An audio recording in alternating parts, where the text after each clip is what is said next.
Hello students, आज का हमारा जो टॉपिक है वो है सोशियोलॉजिकल थ्योरीज। ये आपके इनमें फाइनल के जो फर्स्ट पेपर है एडवांस सोशियोलॉजिकल थ्योरी उसका टॉपिक है। इसमें हमने इससे पहले के अपने वीडियो में देखा था meaning, nature and definitions of sociological theories.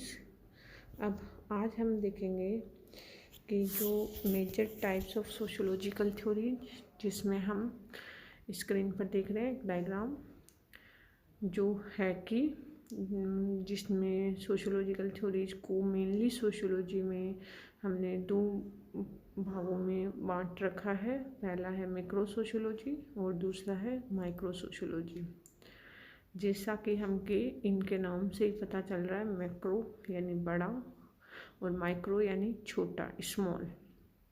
तो जहाँ हम मैक्रो सोशियोलॉजी की बात करते हैं वहाँ पर हम समाज का जो साइंटिफिक स्टडी, सोशियोलॉजी क्या होता है, साइंटिफिक स्टडी ऑफ सोसाइटी। तो जब हम मैक्रो सोशियोलॉजी की बात करते हैं तो उसमें हम जिस सोसाइटी की स्टडी करते हैं उसे एज ए होल में हम उसका अध्ययन करते हैं।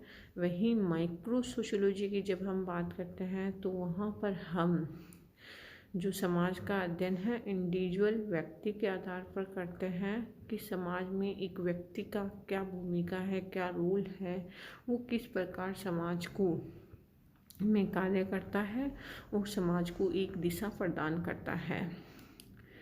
जहाँ हम मैक्रो सोशियोलॉजिस्ट की बात करते हैं या मैक्रो सोशियोलॉजी की बात करते हैं वहाँ हम जो रिलेशन है वो इंडिविजुअल एंड सोसाइटी के बीच के जो संबंध है उसको देखते हैं।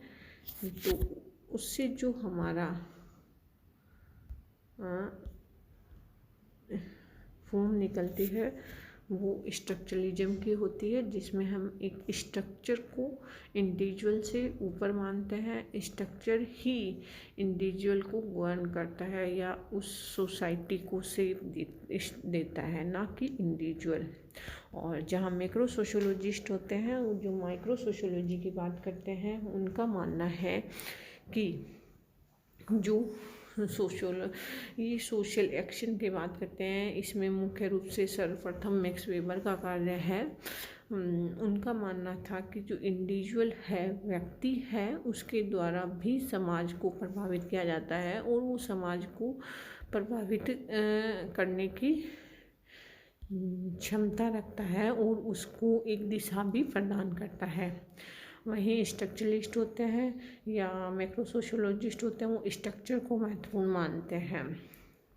नेक्स्ट हम देखते हैं कि जो नेचर होता है मैक्रो सोशियोलॉजिस्ट का, वो पॉजिटिविज्म होता है। इसमें जो ऑगस्ट कॉम्ट है वो हमारे फाउंडिंग फादर ऑफ सोशियोलॉजिस्ट हैं, ऑगस्ट कॉम्ट। उनका मानना था कि जो सोशियोलॉजी है study of social facts end of the way in which society influence the behaviour of individual. जो हमारे समाज की मुख्य हैं, जो